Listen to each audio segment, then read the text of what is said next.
नवाब यादव का DNA test हुआ, PDA की बेटी से बलात्कार किया, क्या किया? दूसरी बात, कल में हत्यारे गोडसे का मंदिर बनाने वाले की पार्टी में लेने का काम पता है किसने किया? इंडिया टीवी की रिपोर्ट है, बाबूलाल चौरसिया नाम का व्यक्ति जिसको मध्य प्रदेश कांग्रेस ने आज तक रखा हुआ है। अब बाबर के डीएनए को डिफेंड करने के लिए अखिलेश यादव और उसको भारत के मुसलमानों से जोड़ना। बाबर ने मंदिर तोड़कर वहां पर मस्जिद बनाई क्योंकि मिशन नहीं है, केवल कंपटीशन है, बड़े मियां कौन है, छोटे मियां कौन है। तो ये जैसे संभल गए तो राहुल जी ने बोला छोड़ो अडानी। भारतीय जनता पार्टी के लोग बापू के हत्यारे गोडसे की पूजा करने वाले लोग आज डीएनए की बात कर रहे हैं। आज उनका भी डीएनए टेस्ट हो जाना चाहिए और इस देश को पूरा दूध का दूध पानी का पानी अलग हो जाना चाहिए, किसका डीएनए क्या है और किसका डीएनए कहां से आया है।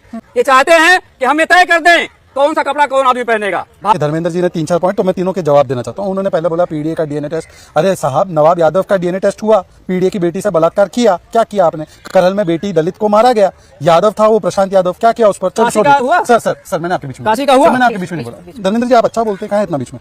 दूसरी बात, बापू के हत्यारे गोडसे का मंदिर बनाने वाले की पार्टी में लेने का काम पता है किसने किया? इंडिया टीवी की रिपोर्ट है, बाबूलाल चौरसिया नाम का व्यक्ति जिसको मध्य प्रदेश कांग्रेस ने आज तक रखा हुआ है अपने पास। तीसरी बात, देखिए उन्होंने बोला कपड़ों से पहचान लेते, गेरुआ रंग पहनने वाले खड़गे जी का कोट अनकोट बयान, वो राजनीति में ना है। एक बार ये बोल दे कि जो टोपी डाडी लगाते हैं वो भी ना है, मौलाना भी ना है, नहीं बोल पाएंगे। और लास्ट इन्होंने कहा कि देखिए विध्वंस करने वाले हमें।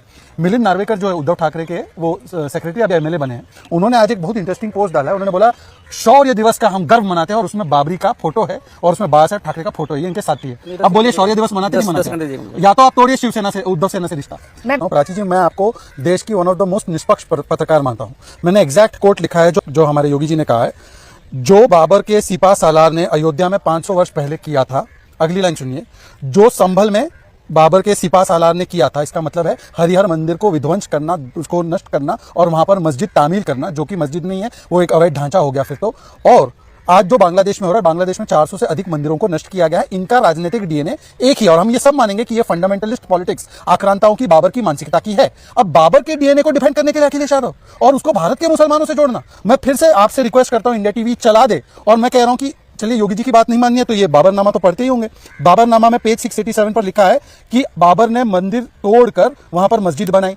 एचआर नेविल ने मुरादाबाद गजेट में 1911 में बोला है, ये स्कंद पुराण में भी है, मत्स्य पुराण में भी है, श्रीमद भगवत पुराण में भी है कि वहां पर हरिहर मंदिर था। और सर्वे किसने बोला? आज हम संविधान सभा इसको बनाया गया है, हम इसके सामने खड़े हैं, संविधान के तहत कोर्ट की व्यवस्था ने सर्वे की बात की। तो सर्वे से डर क्यों लगता है? और जो सर्वे के साथ है वो तो सांप्रदायिक है, वो गैर संविधानिक है, और जो कहते हैं कोर्ट आग लगा देगी, जो वोट जिहाद की बात करते हैं, वो तो बड़े सेकुलर है। और बाबर के डीएनए, बाबर के बचाव में है क्या समाजवादी पार्टी? आज बाबर के कृत्यों के साथ खड़ी है समाजवादी पार्टी, का डीएनए पता चल गया। पूछे इनसे कि हरिहर मंदिर जो बाबर ने नष्ट किया था, इसको मानते नहीं मानते?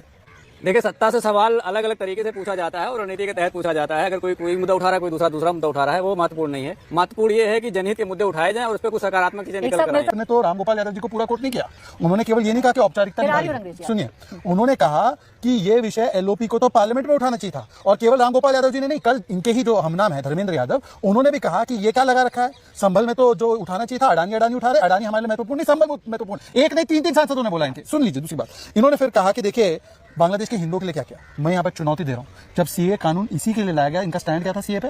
सीए का विरोध क्यों किया आपने? और तीसरी और आखिरी बात, और अपनी बात समाप्त कर रहा हूँ। देखिए, दरअसल अब धर्मेंद्र यादव जी ने पूरी डिबेट निकल जाएगी, इंडी क्यों नहीं बोलेंगे, क्योंकि मिशन विशन नहीं है, केवल कंपटीशन है, बड़े मियां कौन है, छोटे मियां कौन है। तो ये जैसे संभल गए तो राहुल जी ने बोला छोड़ो अडानी, मैं पहनता हूँ क्या मतलब कंपेटिटिव अपीसमेंट पॉलिटिक्स, और निकले बड़े मियां बनने। जिनको लगा वो बड़े मियां बनेंगे तो उन्हें नहीं, बड़े मियां बनने की कोशिश है। ये बताइए मुझे एक बात कि कांग्रेस ही कहती थी कि एकता में ताकत है, उनकी ऐड है 1980 के, तो इंदिरा गांधी बांटने का काम कर रही थी क्या? ये कांग्रेस का नारा होता था ना, जात पर ना पात पर मुहर लगेगी हाथ पर, तो वो क्या बांटने का, वो क्या किसी को टारगेट करने का काम कर रही थी? हम तो वही बोल रहे हैं जो इंदिरा जी ने भी बोला, जो महात्मा गांधी बोल रहे थे। उल्टा आंबेडकर जी का मैं आपको एक वाक्य, क्योंकि आंबेडकर जी को सबने कोट किया ना, अंग्रेज जी और ये मुमताज जी को पूछिए, अम्बेडकर जी को पता है अम्बेडकर जी ने इस्लाम पे क्या बोला?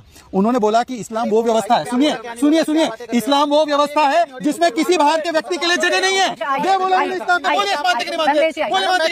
जो लोग आज मंदिरों में मस्जिदों में मंदिर ढूंढने का काम कर रहे हैं, क्या ये देश को खोदने का काम नहीं है? उन्होंने कहा अच्छा, और मैं कहता हूँ आज ये काला दिवस है। मुमताज जी ने बोला कि जो लोग इसको शौर्य दिवस मना रहे, भाई हम नहीं मना रहे ना, मनाने वाले तो उद्धव सेना है। इंडिया अलायंस कंडेम करो, समाजवादी पार्टी खड़ी है साथ में, बोलो कंडेम करे। पूरी बात सुन लीजिए। दूसरी बात, अभी उन्होंने कहा मंदिर खोज रहे हैं, मंदिर खोद रहे हैं, बिल्कुल सही बात है। वक्त कहीं पर भी दावा कर दिया, पार्लियामेंट बिल्डिंग पे दावा कर दिया। वो ठीक है, वक्त करता रहे, 1500 साल पुराना मंदिर क्लेम कर ले वो तो ठीक है, और मंदिर मस्जिद सर्वे के हिसाब से तो गलत है। मंदिर मस्जिद नहीं ढूंढना है, मंदिर नहीं ढूंढना है, मंदिर मस्जिद मत करो, पर वक्त के बारे में एक बार नहीं बोलेंगे कि 1500 साल पुराना वक्त क्यों क्लेम कर रहा है, किसानों की जमीन क्यों क्लेम कर रहा है, उसमें कुछ नहीं। और आखिरी बार 10 सेकंड आखिरी मोहन भागवत जी ने क्या बोला था, सब मुझे बोल पता रहा होगा हूँ, आपको। तो वही पूरा अजमेर अरे देख सुन लिया। लो भाई, सुन लो मोहन भागवत साहब ने क्या और बोला इतिहास। था, अरे रुकिए ना सर, मोहन भागवत साहब ने क्या बोला था ये भी याद है हाँ ना? मैं अभी बोलूं, हर मस्जिद में मंदिर हाँ में मैं ढूंढिए। पूरी बात रखूंगा तो बीच में नहीं बोलना नहीं, बीच है। आदरणीय सरसंघचालक मोहन भागवत जी ने डीएनए की ही बात नहीं की थी, उन्होंने तो बोला था सारे लोग हिंदू है। मैं तो मानता हूँ, जय श्री राम बोलो हिंदू, बोलो हिंदू हो, ये सिलेक्टिवली मानेंगे मोहन भागवत की बात। नहीं मोहन भागवत का वो अच्छा लगा तो गप ले लेंगे, अच्छी बात सुप्रीम कोर्ट का वो अच्छा लगा गप ले लेंगे। बोलो हिंदू हो, बोलो हिंदू हो, बोलो हिंदू हो, बात बोलो मानना गलत आदमी की धर्मेंद्र निशानी है। अच्छे होंगे। अरे जिनकी और मुझे लगता है सर, मंदिर मस्जिद मुझे की लगता है राजनीति सर, हो, जिन भाजपा की पूरी 80-20 की पॉलिसी पे काम कर रही हो, एक एजेंडा चलाकर जो है मुसलमानों 15 मिनट पूरे सचाने वाली राजनीति। रंगरेज साहब ने बोला 80-20 की राजनीति हम कर रहे हैं। मैडम इनकी पार्टी का पूरा नाम पता है? ऑल इंडिया मजलिस Ittehadul Muslimeen, exclusive Muslim party. Bharatiya Janata party को बोल रहे 80-20 लेकिन जो इसको दे रहे हैं। प्राची जी देखे, मैं अगली बार देखे, हमारे योगी जी को उर्दू तो आती नहीं है, अरबी आती नहीं है, अब उन्होंने हिंदी में बयान दिया, अब आप हिंदी का उर्दू अरबी करके बताइए उनको, इसमें कहाँ कंपैरिजन है? विजय शंकर तिवारी जैसे विद्वान ने बताया कि बाबर के कुकृत्यों को बांग्लादेश में चल रहे कुकृत्यों से जोड़ा। ये बाबर को भारत मानते हैं या ये बाबर को मुसलमान मानते हैं? मैं तो इन पर केस कर दूंगा कि ये बाबर को भारत आगे की मुसलमान लाइन बोलो। मानते हैं। ये तो स्पेसिफिकली बोल रहे हैं, ये आगाह कर रहे हैं, ये नहीं कह रहे कि आज है ये स्थिति। आज ये स्थिति है नहीं, क्योंकि आज हम एक रहे ना महाराष्ट्र में, वोट जिहाद का कॉल देने के बावजूद एक रहे। हिंदू समाज, भारत का समाज एक रहा। इन्होंने कहा मुस्लिम आरक्षण दे दो, संविधान के खिलाफ जाकर, तब भी एक रहा भारत का नहीं, समाज। उन्होंने कहा